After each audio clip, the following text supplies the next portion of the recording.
जो भी RTR1 file करता है उसमें ये नोटिस आ ही जाती है। तो इसको कैसे हम लोग क्लियर करें वो मैं आज आपको दिखाऊंगा दोस्तों। तो वीडियो में बने रहेगा और स्किप मत करिएगा। तो यहाँ पे देखिए ये डिफेक्टिव नोटिस जो है, ये जो डिफेक्टिव नोटिस आपको दिख रहा है वो 28 जुलाई को हमारे फॉर्म में आ गई है। अब इसमें हम लोग क्या करेंगे कि उसका रिस्पॉन्स देना पड़ता है। तो रिस्पॉन्स देने के बाद ही हमारा दूसरा फॉर्म फिलअप होता है। तो यहाँ पे मैं रिस्पॉन्स आपको कैसे देना है वो दिखा देता हूँ।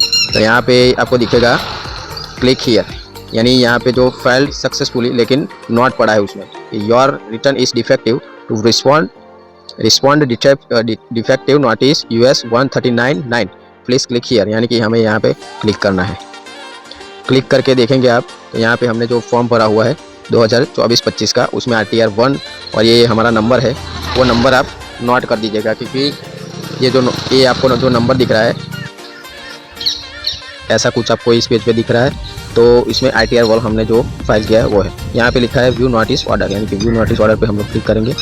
यहाँ पे देखिए 139 का ये क्या है कि जो नोटिस पड़ा है उसका हमें रिस्पांस देना है। ड्यू डेट 27 अगस्त है, बराबर है, 27 अगस्त 2024, यानी कि 15 दिन ये लोग देते हैं हम लोगों को रिस्पांस देने के लिए। तो 15 दिन बीत गए हमारा, 27 अगस्त अभी चली गई है। तो अभी 27 अगस्त चली गई है, तो हमें रिवाइज़ का फॉर्म भरना है। रिवाइज़ का फॉर्म यानी कि अभी मैं आपको दिखाऊंगा कैसे रिवाइज़ का फॉर्म भरते हैं, बराबर है। तो जय माता दी दोस्तों, चलिए हम लोग आज अपने डिफेक्टिव नोटिस तो आपने देखी, अब हमारा जो सुधारने का काम है वो हम लोग करते हैं। इस वीडियो में आप देखेंगे कि कैसे हम लोग वो जो डिफेक्टिव नोटिस पड़ा है हमारे फॉर्म में उसको सुधारने की कोशिश करते हैं। अभी यहाँ पे आ जाएंगे आप गूगल क्रोम में, यहाँ पे क्लिक करेंगे इनकम टैक्स की जो फर्स्ट वाली वेबसाइट है उस पर जाएंगे और यहाँ पे हम लोग हमारा पान कार्ड जो है वो डाल देंगे, लॉगिन करके। लॉगिन पर जाए और सब कुछ आप ध्यान रखिएगा, मैं सब कुछ करूँगा वो फ़ोन से ही करूँगा, कोई भी लैपटॉप या कंप्यूटर से नहीं करूँगा, वो बात आप ध्यान में रखिएगा, क्योंकि ज़्यादातर लोगों के पास मोबाइल और कंप्यूटर या लैपटॉप होता नहीं है, तो कैसे वो लोग फाइल कर सकते हैं। तो मैं आपको दिखाऊंगा मोबाइल से ही कैसे आप लोग फाइल कर सकते हैं। तो अभी यहाँ पे हम लोग पान कार्ड डाल देते हैं। पान कार्ड डाल के हम लोग देखेंगे कि डिफेक्टिव नोटिस को कैसे हम लोग उसका रिवाइज़ का फॉर्म भर के रिटर्न भर सकते हैं। यानी कि रिटर्न भरने के बाद हमारा रिफ़ंड जो है वो मिल सकता है। वरना डिफेक्टिव नोटिस का रिस्पांस आप नहीं दोगे तब तक आपका बैंक अकाउंट में कोई भी जो साल भर में टैक्स कटा है उसका आपको रिफंड नहीं मिलेगा। यहाँ पे मैं आपको दिखा देता हूँ, यहाँ पे पासवर्ड डाल देते हैं हम लोग।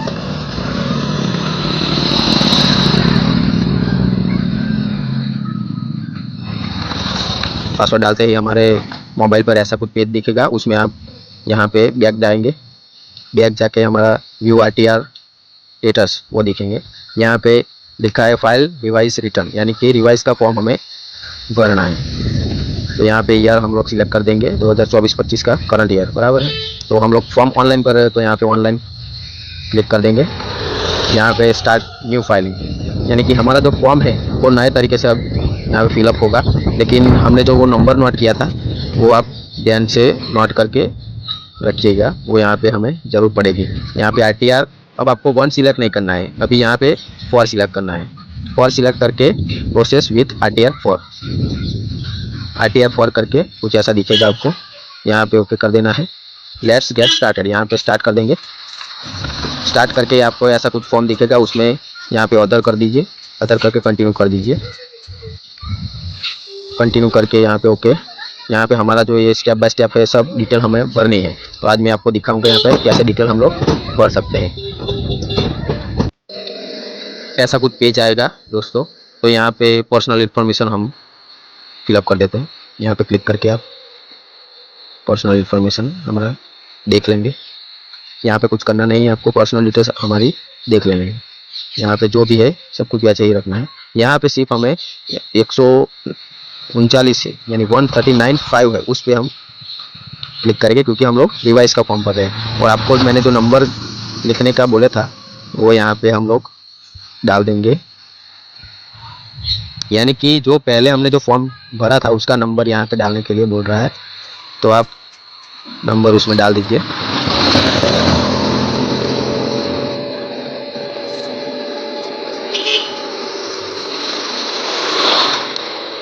यहाँ पे डेट हम लोग ले लेंगे,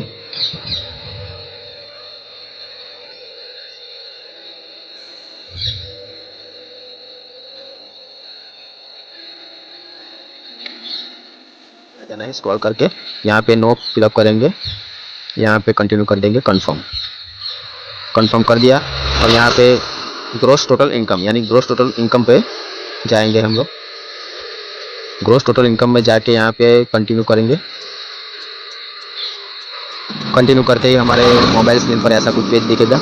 यहाँ पे हमें क्या करना है, 26A का फॉर्म डाउनलोड करके उसमें जो इनकम लिखी हुई है वो हम लोगों को देख लेनी है।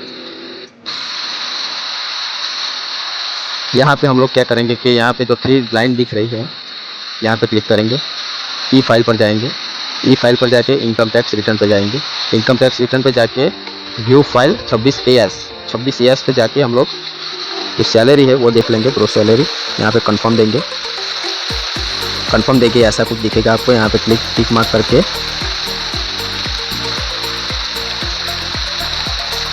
यहाँ पे टिक मार्क करके प्रोसेस पे डाल देंगे।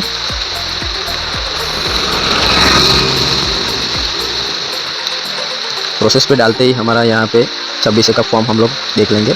26A का फॉर्म यहाँ पे खुलेगा। यहाँ पे सिलेक्ट कर देंगे असाइनमेंट ईयर, 2024-25 आप सिलेक्ट कर दीजिए। यहाँ पे नीचे HTML सिलेक्ट कर दीजिए, व्यू डाउनलोड, यहाँ पे व्यू डाउनलोड पे हम लोग जाएंगे। यहाँ पे जो फॉर्म डाउनलोड हो रहा है उसकी हम PDF डाउनलोड करेंगे। तो PDF डाउनलोड करने के बाद ऐसा कुछ आपको दिखेगा। तो यहाँ पे हम लोग हमारा जो इनकम है यानी कि टोटल जो ग्रोस सैलरी है वो देख लेंगे। यहाँ पे है 1,08,318, यानी कि ये हम लोग नोट कर देंगे, यानी स्क्रीनशॉट जो भी लेना है आपको या लिख देना है तो लिख लीजिए, वरना याद रखिएगा। 1,08,318 बराबर है। तो यहाँ पे हम बैक जाएंगे, बैक जाके उसमें सैलरी फिलअप करेंगे। अब यहाँ पे हमको इनकम फॉर सैलरी, यहाँ पे हमारा जो ग्रोस सैलरी दिख रहा है वहाँ पे हम लोगों को ये जो सैलरी है वो डालनी नहीं है, क्योंकि उसमें क्या है कि यहाँ पे हम जो सैलरी डालेंगे उसमें भी इफेक्टिव नोटिस आने के चांसेस है। तो यहाँ पे हम लोग करेंगे इनकम फ्रॉम बिजनेस और प्रोफेशन। तो इसमें ऐड डिटेल में जाएंगे। ऐड डिटेल में जाके यहाँ पे पहले हम लोग जो सैलरी है वो यहाँ पे डालेंगे।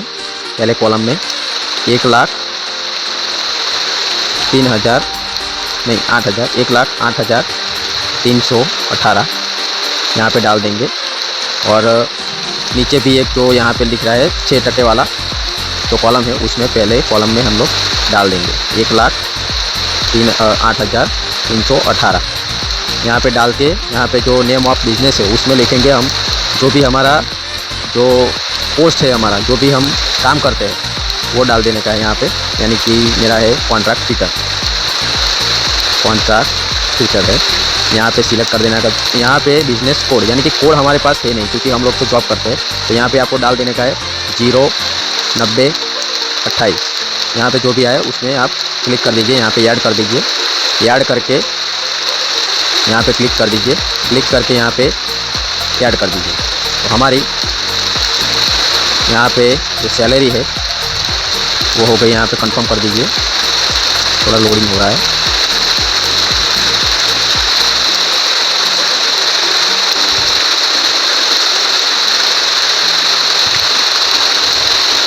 यहाँ पे कंफर्म कर दीजिए।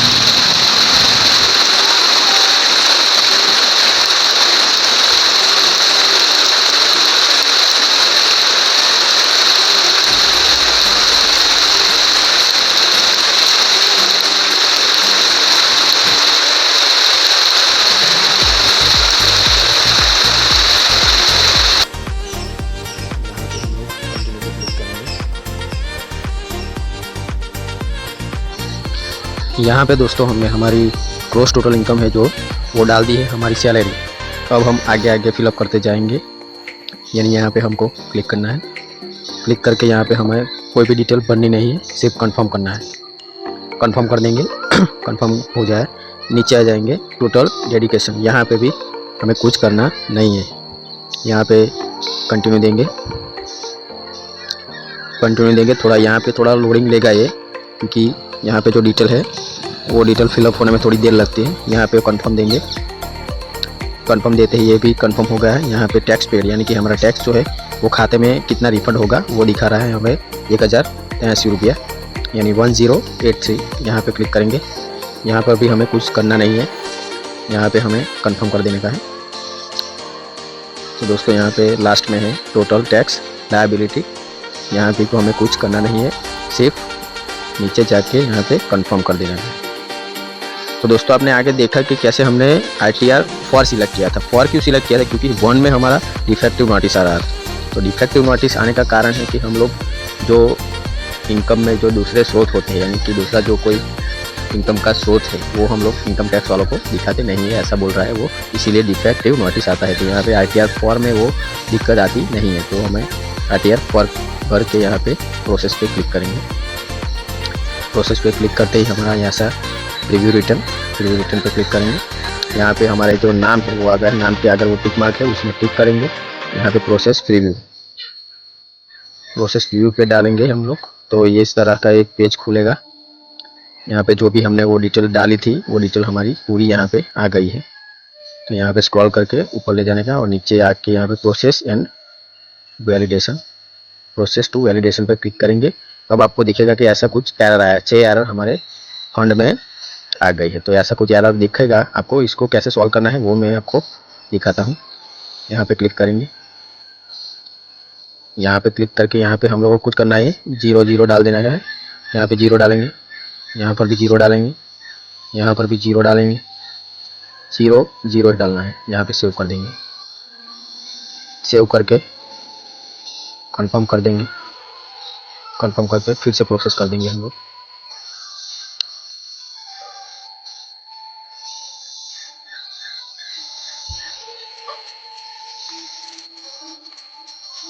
यहाँ पे जो एरर आ रही थी, अभी भी 2 एरर बाकी है, तो देख लेते हैं क्या है।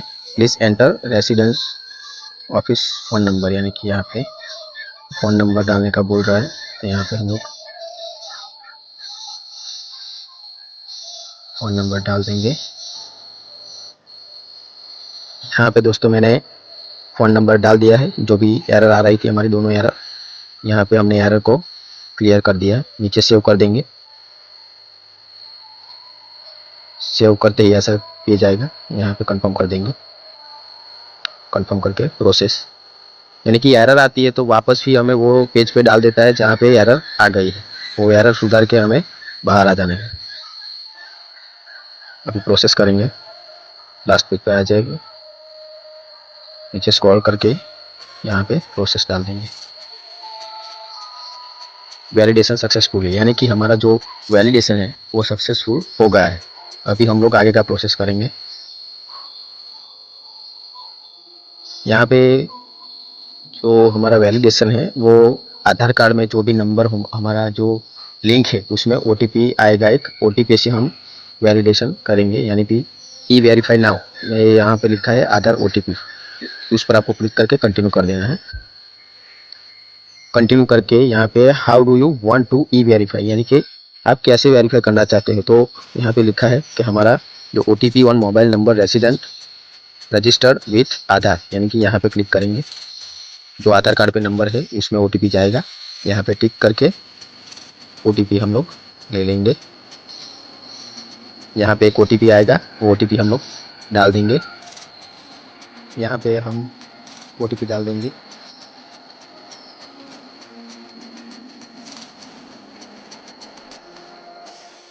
OTP डाल के वैलिडेट करेंगे।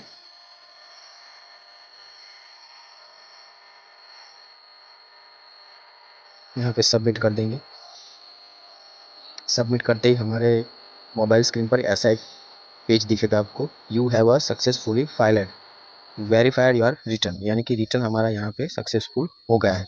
तो दोस्तों आपने देखा कि कैसे हमने RTR 1 से RTR 4 रिवाइज का फॉर्म भर के वो डिफेक्टिव जो नोटिस थी उसको सुधार के यहाँ पे हमने फॉर्म भर दिया है। तो अभी हमारा जो डिफेक्टिव नोटिस था 139 का अभी इस फॉर्म में नहीं आएगा और रिफ़ंड हमें मिल जाएगा।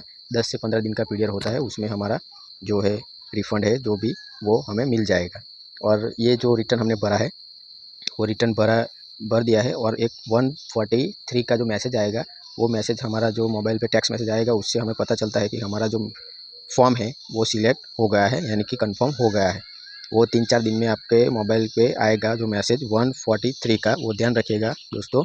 जो वो मैसेज आ जाए तो आप समझ लेना कि आपका जो फॉर्म है वो कंफर्म हो गया है और रिफ़ंड का 24 घंटे या 48 घंटे में आपका रिफ़ंड आपके बैंक अकाउंट में आ जाएगा। थैंक यू दोस्तों वीडियो देखने के लिए, धन्यवाद।